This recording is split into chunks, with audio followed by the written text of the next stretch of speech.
Você sabia que oportunidade é coisa que não se deve perder? Você sabia que oportunidade é coisa que não se desperdiça?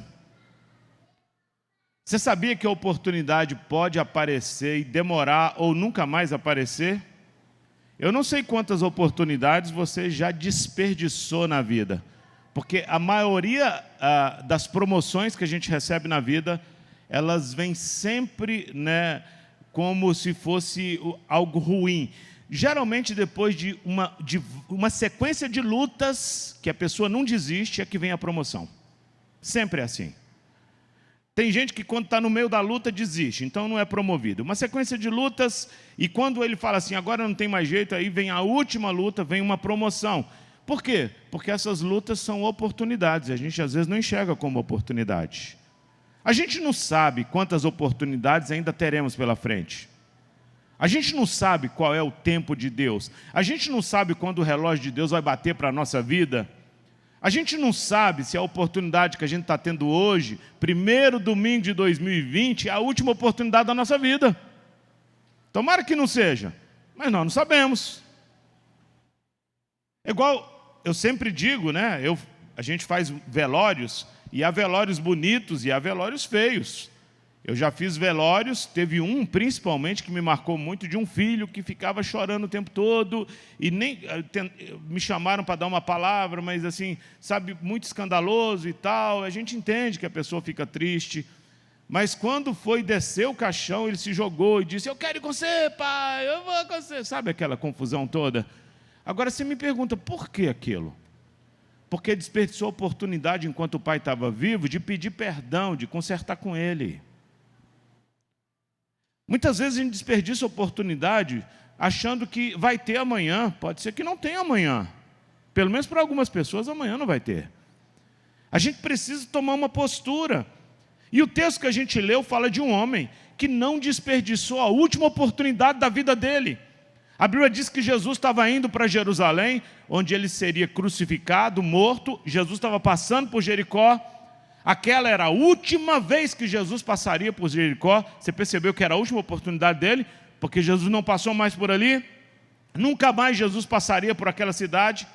Aquela era realmente a última oportunidade de Bartimeu. Jericó era o último posto de parada antes de chegar em Jerusalém. Era a cidade onde as caravanas se abasteciam, onde se compravam provisões, onde as pessoas paravam para descansar antes de terminar de chegar em Jerusalém. Era onde as pessoas se reuniam em grupos para organizarem suas viagens, suas caravanas. E a Bíblia diz que uma caravana estava subindo para a cidade de Jerusalém, e Bartimeu e aqueles que não podiam ir estavam do lado de fora da cidade. Havia várias caravanas subindo para Jerusalém. Havia aqueles pobres e doentes que estavam aproveitando a oportunidade para pedir uma esmola, para pedir ajuda a alguém. Por quê? Porque como tinha muita gente passando por lá, automaticamente era um tempo que eles poderiam arrecadar bastante esmola, não sei. E no meio da multidão, alguém diz, Bartimeu, está passando o tal de Jesus aí. Porque Bartimeu era cego, mas não era surdo. Com certeza, quando ele ouviu o barulho de gente, e ele ouviu um barulho diferente, porque onde Jesus estava, eu acho que o barulho era um pouco diferente, porque havia esperança, todo mundo queria estar perto dele. Eu acho que Bartimeu deve ter perguntado, o que está acontecendo aí? Tem um povo gritando mais aí. Não, é Jesus que está passando. A multidão tentava calar a boca de Bartimeu, mas ele clamava ainda mais forte. E ele disse, se Jesus está passando aqui, é hoje o meu dia. Se Jesus está passando aqui, é hoje que eu vou ser curado. E ele começou a gritar, Jesus, filho de Davi, tem misericórdia de mim.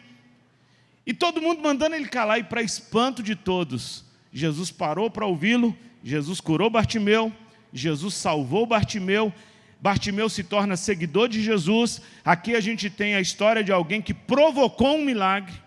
Aqui nós temos a história de alguém que não desperdiçou a última oportunidade, porque nós temos dito que milagre é provocado.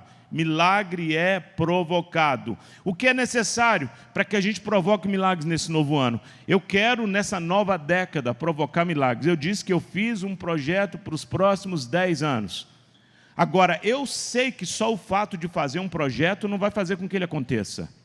Só o fato de eu escrever um projeto não vai fazer com que isso caia no meu colo. Eu sei que só o fato de fazer um planejamento não vai, de repente, eu sei que há processos para que tudo que eu coloquei ali aconteçam. E a gente precisa entender, esses processos é a nossa participação no milagre. Cada um de nós precisamos estar dispostos a participar do milagre. Vejam, ali nós tínhamos um homem que precisava de libertação, que precisava de mudança. E eu pergunto, por que aquele homem estava à beira do caminho pedindo esmola? Porque ele era cego, ele não podia enxergar. Talvez você diga, eu não sou cego, né? Eu também não sou surdo, né? Eu não estou andando numa cadeira de rodas, mas pior do que a deficiência física é a deficiência espiritual e moral, porque tem muita gente que fisicamente não é cego, fisicamente ele escuta, mas espiritualmente ele é deficiente. Ele não consegue enxergar as coisas espirituais, ele não consegue ouvir as coisas espirituais. E a deficiência espiritual e moral é que coloca a pessoa à margem da sociedade. É a deficiência espiritual que empobrece a pessoa. É essa deficiência espiritual que torna a vida da pessoa um pesadelo permanente para a família e para a sociedade.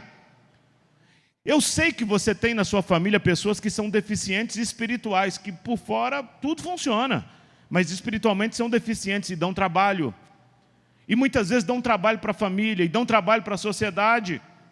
Bartimeu era um cego mendigo, ele estava condicionado a ter uma vida de miséria, de infelicidade, e eu creio que isso piorava a cada dia, mas Jesus viu uma insatisfação na vida daquele homem, Jesus viu um desejo de mudança na vida daquele homem, e esse é um sentimento que Deus espera de nós nesse novo ano que se inicia. Hoje é o primeiro domingo de 2020, sabe qual é o sentimento que Deus quer no seu coração? Um desejo de mudança, porque a mudança começa quando a gente muda. A mudança numa família começa quando você muda, a mudança numa cidade começa quando alguém muda. A transformação de uma nação começa quando alguém se dispõe. Quem está entendendo isso aqui? Diga amém. Vejam, é importante a gente entender que a gente não pode ficar acomodado, porque tem muita gente que está há vários anos dizendo assim, o ano que vem eu vou fazer isso, o ano que vem eu vou servir mais a Deus, o ano que vem eu vou fazer aquilo, o ano que vem já tem 30 anos, e ele não mudou nada. E ele continua achando que as coisas têm que mudar sem ele mudar. Ele continua acreditando que 2020 vai ser o melhor ano da vida dele, ele continuando fazendo os mesmos pecadinhos, as mesmas bobeiras, as mesmas manotas. Não, não é assim que funciona, gente. Nós vamos tomar uma postura. A gente precisa não se acomodar, o acomodado não muda. Você não é acomodado, quero declarar em nome de Jesus, você não é acomodado. A zona de conforto é muito perigosa. O desconforto é a chave do crescimento. Tem uma frase que eu li quando eu era adolescente e que norteia a minha vida, diz, o visionário está sempre agradecido, mas nunca satisfeito. Você está sempre agradecido, Deus, obrigado, porque o Senhor me fez chegar aqui em 2020, obrigado, Senhor, porque o Senhor me deu uma família, obrigado, Senhor, mas eu sei que o Senhor tem mais, eu quero mais. E aí você sai da zona de conforto. O visionário está sempre dizendo, eu preciso mudar, eu preciso melhorar. Mas aí a pergunta aí, o que eu posso fazer para mudar o meu ano? O que eu posso fazer para ter o melhor ano da minha vida? O que eu posso fazer para poder ter a melhor década da minha história? Então, primeira coisa, para você provocar isso, você precisa reconhecer a sua deficiência. Qual é a sua deficiência? Todos nós aqui temos deficiências espirituais que nós precisamos detectar. A gente precisa reconhecer aquilo que nos limita. A gente precisa reconhecer aquilo que nos prende. A gente precisa reconhecer aquilo que nos escraviza, porque o diabo usa isso para segurar você. O diabo continua usando isso para não permitir que você avance. Você precisa reconhecer o que te empobrece. Você precisa reconhecer o que te impossibilita, o que tira a sua alegria. Porque a Bíblia diz que o cego estava sentado à beira do caminho. Qual é o sentimento que predomina no coração daquele cego? Você já pensou na autoestima dele? Ele não podia trabalhar, ele era rejeitado pela sociedade. Era um cego tinha uma capa que as pessoas identificavam. Pense um pouco, ele vivia dependendo da ajuda de um e de outro. Ele vivia, não tinha Bolsa Família naquela época não, gente. Se recebesse esmola, comia, se não recebesse, ia lá para o lixo pegar o resto dos outros. Imagina o sentimento de impotência que aquele homem tinha. É provável que a família dele tinha pena dele. É bem provável que a família tinha vergonha dele. É bem provável que ele nem morava com a família, ou morava junto com outros cegos, ou com outros aleijados. Eu acredito que a vida inteira ele sonhou em ficar livre da cegueira. Aquele homem a vida inteira sonhou em ser normal. Falou, por que que eu não sou igual aos outros? Ele a vida inteira sonhou em ter uma vida normal. O que ele mais queria era se libertar daquela deficiência. E eu pergunto a você, quais são as suas deficiências? Você quer mesmo ser livre delas? Eu te pergunto, você quer realmente ser livre dessas deficiências? O que é que tem te limitado? O que tem escravizado você? Porque às vezes você se tornou escravo de tantos pecados que você nem percebe mais que é escravo disso. Você tem que identificar isso e você precisa querer mudar. Tem que haver um desejo no seu coração de buscar isso. O que você precisa querer ficar livre? Porque não adianta, meu irmão, eu avisar para a pessoa, olha, isso está prejudicando a sua vida, isso também está prejudicando a sua vida, e a pessoa não reagir. E a pessoa continuar acomodada. Não, tem que haver uma reação. Eu estou buscando na minha vida, Deus, o que é que eu tenho feito que não tem te agradado? Porque tem coisas que passam batido. Eu quero me livrar disso. Você precisa ter essa postura para que você possa alcançar o melhor de Deus. Você está entendendo aqui? Quem está entendendo, diga amém. Segunda coisa, para você ter um ano melhor, além de você identificar a sua deficiência e querer mudar, você precisa ter sensibilidade para ouvir. Tem gente que não sabe ouvir. O texto diz assim, ouvindo passar a multidão. Você sabia que toda mudança começa por ouvir? A Bíblia fala que a fé vem por ouvir e ouvir a palavra de Deus. Muitas pessoas ouvem uma mensagem e a vida deles é transformada pelo poder de Deus. Muitas pessoas ouvem alguma coisa e a vida é transformada. Já pensou se Bartimeu tivesse distraído? Já pensou se ele tivesse desligado, como a gente fica muitas vezes? Já pensou se ele tivesse indiferente? A grande virada na vida dele não teria acontecido. E é o que acontece com a maioria das pessoas que estão escravizadas. É o que acontece com a maioria das pessoas que vivem uma vida pequena. Essas pessoas têm dificuldade de ouvir. Tem gente que tem dificuldade de ouvir. Ouvir é melhor do que falar. A gente aprende muito mais ouvindo do que falando. Quem não sabe ouvir nunca aprende.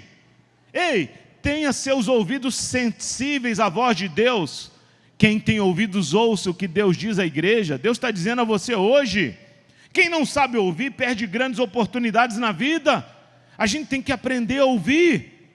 Quem não sabe ouvir, não pode reclamar da vida pequena, insignificante, porque muitas vezes Deus mandou várias pessoas para falar. Deus tentou de várias formas falar, mas a pessoa não sabe ouvir. Quem não sabe ouvir com atenção pode perder o dia do seu milagre, porque todo mundo acontece um dia em que acontece um insight. Eu queria dizer que esse ano Deus vai fazer isso na sua vida. Nesse mês isso vai acontecer na sua vida. Mas geralmente isso acontece quando os nossos ouvidos estão mais sensíveis à voz de Deus. Quando a gente entende mais. Outra coisa, para a gente poder mudar, a gente precisa, além de ouvir, a gente precisa saber perguntar. Porque quando ele ouviu o barulho da multidão, ele fez uma pergunta. Primeiro ele ouviu, depois ele perguntou. Ouviu o barulho da multidão e ele perguntou, quem está passando por aí? Você sabia que perguntas são essenciais para grandes mudanças na vida? Jesus sempre respondia uma pergunta com outra pergunta. Você notou isso na Bíblia? Às vezes as pessoas faziam perguntas capciosas para Jesus, para tentar, numa pegadinha, fazer com que ele, de repente, ficasse mal, e Jesus fazia outra pergunta em cima daquela. Quantas vezes Jesus respondeu uma pergunta com outra? Porque tem gente que não quer resposta.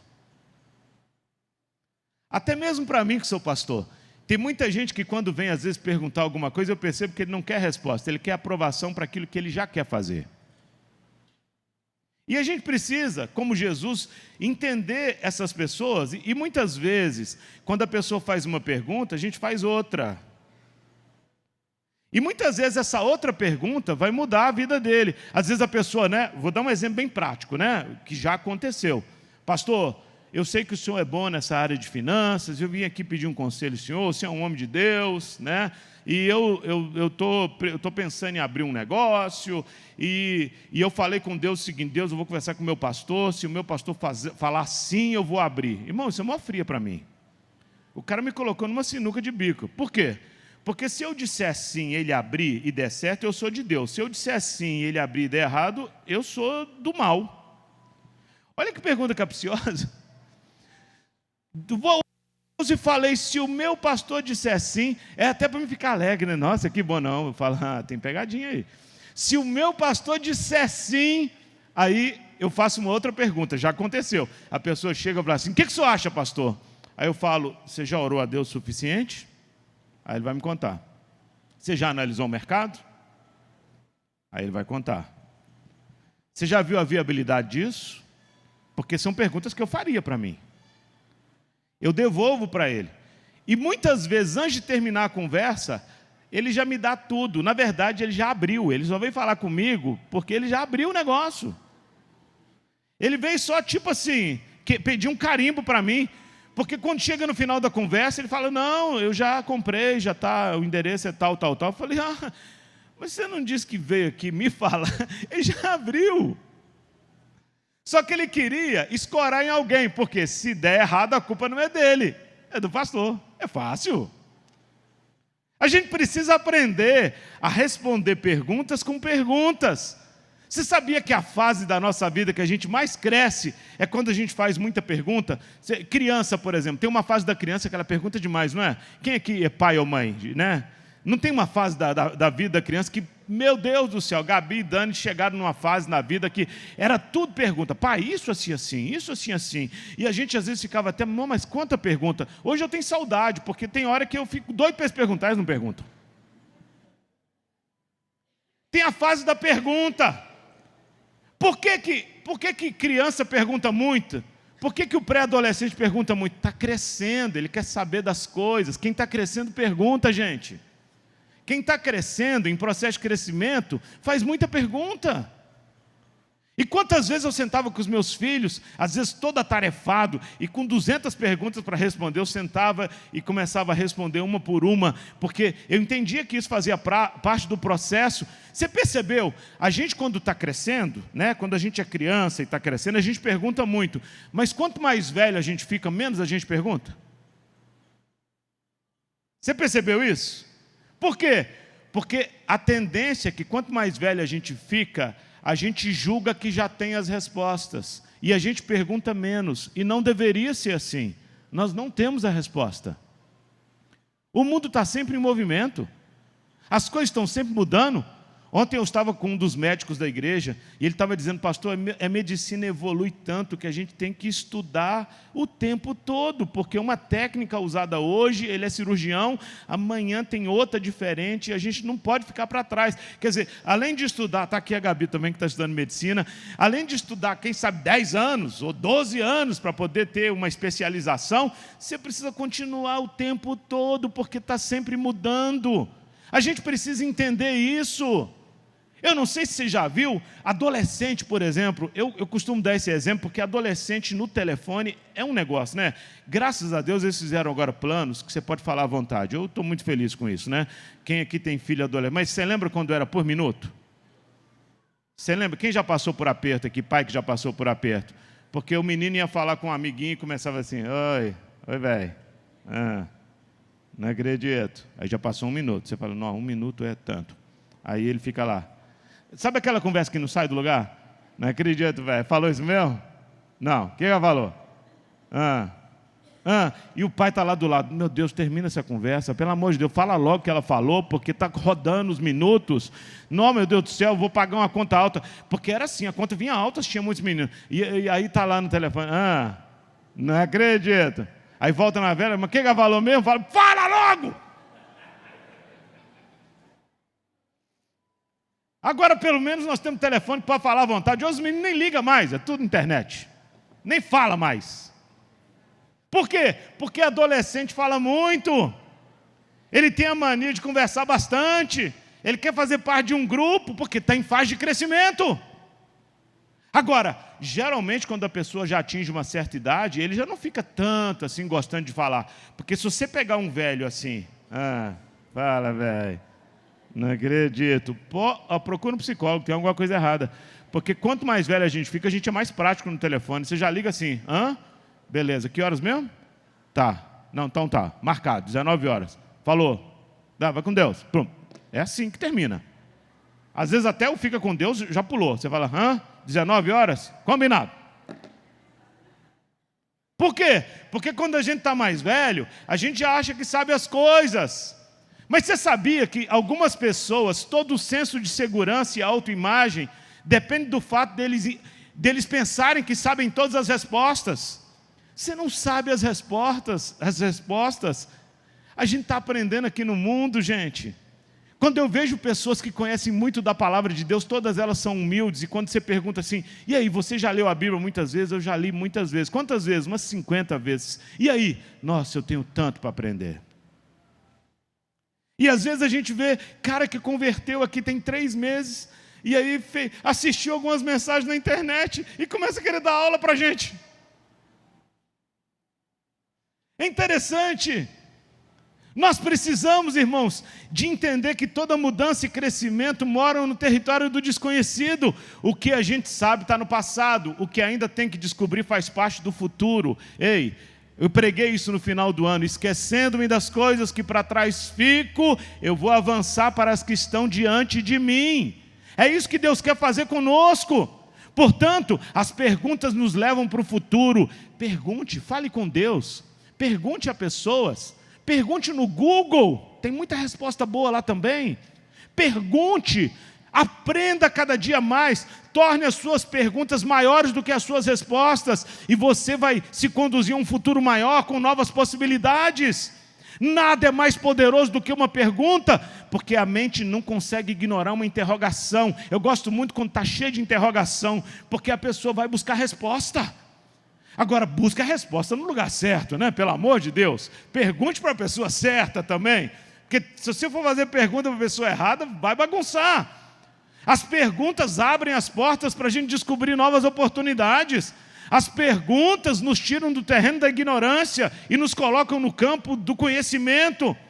Perguntas abrem portas de oportunidades. As perguntas podem te colocar no caminho do milagre. Eu queria dizer, Deus vai te colocar no caminho do milagre nesses dias. Quantos creem nisso? Digam amém. Terceira coisa, a gente precisa, para mudar, ter humildade para pedir ajuda a quem pode nos ajudar. Por quê? Quando identificou que estava passando Jesus, o cego de Jericó venceu o orgulho e se expôs publicamente. A Bíblia diz o seguinte, a humildade atrai a graça de Deus. Deus resiste ao soberbo, mas dá graça aos humildes. Tem gente que é orgulhoso, não pede ajuda. Aquele homem estava ali, quem é que podia ajudar ele? Jesus era famoso, ele já tinha ouvido história, naquela época não tinha internet, mas a notícia espalhava, gente. Ele já tinha ouvido história que Jesus curou, ressuscitou, que Jesus fazia isso, ele falou, é a minha oportunidade, é agora. Você sabe, a gente precisa ser mais humilde, a gente além de ouvir e perguntar, a gente tem que ter coragem e humildade para pedir ajuda, para quem pode nos ajudar. E tem muita gente que tem dificuldade com isso. Por quê? Por medo de não ser compreendido, por medo de não ser atendido, porque tem muita gente que tem excesso de preocupação com a opinião dos outros. O que o outro vai pensar se eu fizer essa pergunta? Pode ser que a pessoa ache que Deus tem mais o que fazer, né? Deus está muito ocupado lá, ele não vai me ouvir, não. Tem gente que é muito orgulhoso, mas você precisa reconhecer e pedir ajuda. Eu queria dizer, Jesus está aqui no nosso meio. E quando nós pedimos ajuda a Ele, Ele ama isso, porque a humildade atrai o favor de Deus. Quem está entendendo isso, diga amém. Mas para você pedir, você precisa saber também o que pedir, porque tem gente que pede mal. A Bíblia diz o seguinte, pedis e não recebeis porque pedis mal. Tem gente que pede errado. Tem gente que pede a Deus o que não vai mudar a vida dele. É importante a gente mostrar para Jesus qual é a nossa maior deficiência. Qual era o problema maior de Bartimeu, gente? A cegueira, sim ou não? Qual era a dificuldade maior que ele tinha? Qual era o impossível na vida dele? Ele enxergar. Agora, você concorda comigo que ele tinha outras necessidades? Por exemplo, ele não tinha uma casa, ele poderia ter pedido a Jesus uma casa, sim ou não? Eu tenho certeza que ele não tinha roupa bacana, ele podia ter pedido uma roupa de grife. Eu não quero mais andar com essa capa preta, Senhor, me dá uma roupa. Ele poderia ter pedido uma namorada, eu não sei se ele era casado. Senhor, me dá uma esposa. Só que ele estava diante de Jesus rápido ali, ele só tinha um pedido só. Você sabia que até para pedir a gente tem que ter sabedoria? Ei, porque Jesus virou e perguntou, o que queres que eu te faça? Está vendo Jesus perguntando? Jesus sabia, não sabia? Mas Jesus faz aquela pergunta básica, o que queres que eu te faça? Aí o cego pensou, que Jesus virou e é como se Jesus estivesse dizendo, qual é a sua deficiência? Qual é a sua maior incapacidade? Jesus queria saber se ele realmente estava ligado no que ele precisava. E o pedido do cego foi inteligente. Ele precisava de muitas coisas, ele tinha muitas necessidades, mas ele não tinha visão, gente. Ei, enxergando ele poderia comprar uma casa depois, enxergando ele poderia arranjar uma namorada depois, enxergando ele poderia comprar uma roupa depois. A gente precisa saber o que pedir. Você sabe pedir? Porque não adianta você pedir uma casa quando você não tem um lar. Antes de pedir uma casa melhor, peça a Deus para restaurar seu lar. Não adianta você pedir uma mesa farta se você não tem saúde. Se você não pode comer, peça a Deus primeiro que cure seu estômago. Não adianta você pedir a Deus calçados se os seus pés estão doentes. Você viu que há prioridades antes das outras? Não adianta você pedir a Deus dinheiro quando o seu caráter ainda não foi transformado.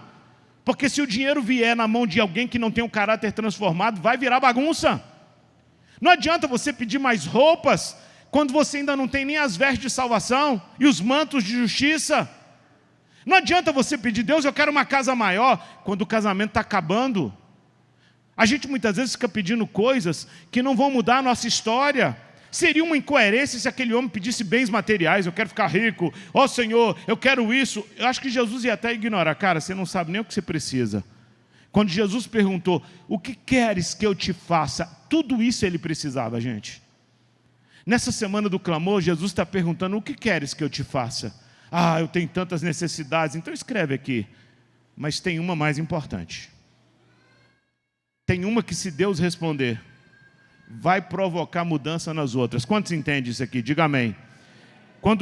Existe uma situação na vida da gente que quando muda, as outras são mudadas. É como se fosse um efeito dominó que acontece. Porque às vezes a gente está pedindo coisa que realmente não vai mudar a nossa vida. O que queres que eu te faça? Ele diz, eu quero ver. E Jesus diz, então veja. Eu queria declarar que nesse ano Deus quer abrir os nossos olhos espirituais e Ele vai abrir os nossos olhos espirituais. Esse ano Deus quer curar nossa cegueira, Deus quer tirar as escamas que nos impedem de enxergar as coisas como elas são. A vontade de Deus é que nós recuperemos aquilo que perdemos, que era tão precioso, porque Jesus é mestre em restituição. Mas a pergunta que precisa de uma resposta sincera é, você realmente quer mudar? Eu pergunto, você realmente quer ter uma atitude diferente nesse novo ano ou você vai continuar com a mesma vidinha dos anos anteriores? Ah, Deus, eu quero muito de Ti. Tem gente que quer tudo de Deus, mas dá resto para Deus. Uai, como é isso? Eu sei que para Deus me responder, e eu fiz um projeto para a próxima década, tem muitas coisas que eu vou ter que mudar. E eu estou disposto a abrir mão de algumas coisas e de várias coisas para poder chegar lá no final da década com aquilo ali respondido. Tem gente que quer tudo de Deus, mas não está disposto a mudar. Eu pergunto, você realmente quer mudar?